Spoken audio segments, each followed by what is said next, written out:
There's our first compost pile. We've got some bags of coffee grounds on top we still have to open. This was our second compost pile. This right here is our third compost pile. And yesterday, I found people bagging leaves. If you bag leaves at your house and you put them out at the street, I am going to take your bag leaves and I'm going to turn them into compost. Free compost, a little bit of work, a little bit of gas. So we got a whole bunch in the front of the house and we got a bunch right here. But we got compost this year. So next year, hopefully, oh, what did I just step in? Oh, a bag of coffee grounds. Man, do we have coffee grounds. Yeah, we get them all from the coffee Just to house. Give you an idea, what we do on Sundays now in November, this is my new tradition we just started. In November, we're going to drive around and we're going to collect other people's leaves and other people's grass clippings. Only on the lawns that look like they don't give a poop about putting down chemicals, because we don't want any chemicals in our compost. But if they're mowing up the leaves, we're going to be putting them right into our compost pile. What do you think of that? It looks like, to me, this little bit of rain we had this week, even though these grass clippings and these leaves have only been out here a week and a half, that water is really helping it break down.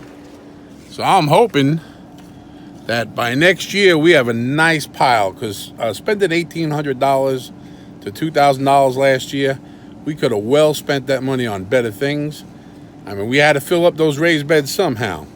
But hopefully we never again are put in a position where we need dirt and we don't have any. I'm going out of my way. All these grass clippings, all these leaves, mostly leaves. Every now and then it looks like somebody mowed them up, so there's a little bit of grass in it. But I'm excited because we're going to have a nice pile. So when the spring rolls around, we'll be ready. Definitely not to mislead anybody by any chances. You know, there's a lot of stuff we fill this truck up with today. But I don't do it myself. I do what I can do.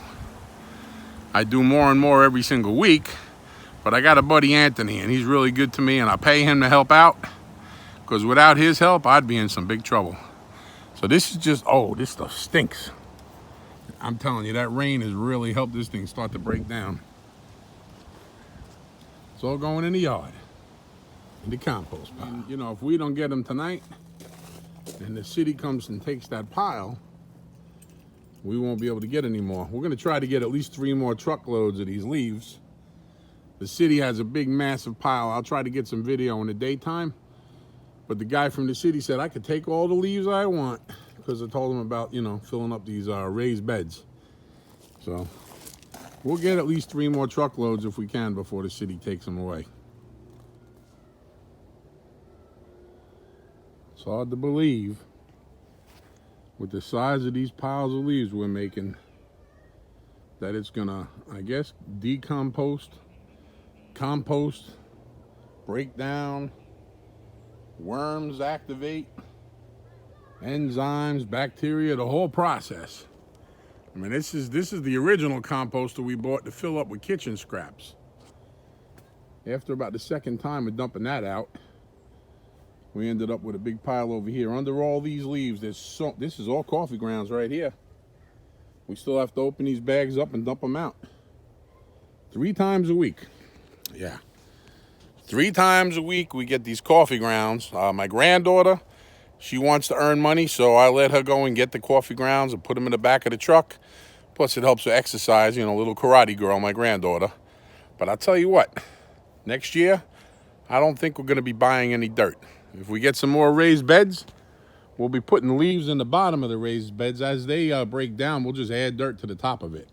But I know inside of this pile, we got a good 1.5 years. We got a good 1.5 years of that compost. That compost should be ready to go by next summer. Pretty excited about it. So I'm going to put this video together, you know, the different stages of picking up the leaves and making our compost pile. Next summer, maybe I'll make a video after we start digging into the pile to show you. But like I said, kitchen scraps, coffee grounds, everything I can get my hands on, it's going into compost. 44.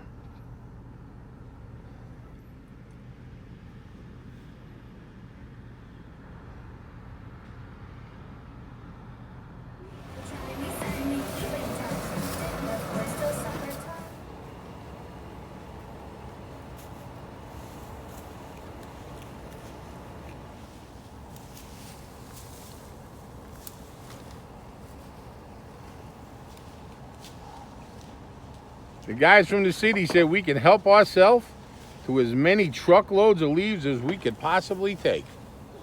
So guess what? We're loading up on the leaves and we're gonna load it up on our compost pile. Yeah, it's a sleepy time garden. It's asleep. Everything's dormant. So last night I took a little video at my house of the pile of leaves that we had in my truck. But this right here, this is where all the leaves are going from the city where I live. That's a pretty big mountain of leaves. And they're actually starting to decomp down on this end because this was the first end where they started. And it looks like I got in and out of here just in time last night because it poured out last night. So nobody's going near this pile for the next week without getting mud all over their tires. And I gotta tell you, I can't stand getting that red clay on my tires, but I'm gonna get as many of these leaves as I can. I talked to the guy that was picking them up, and he said, after I told him, you know, I'm down over 150 pounds and I'm working on these raised beds, he said, well, you can go take as many as you want before we pull them out of here with an 18-wheeler. So that's where we're getting them from now. Compost, compost, compost. One pot, one plant, one patio. You're never too sick. You're never too old. You're never too out of shape. Just start. It'll grow.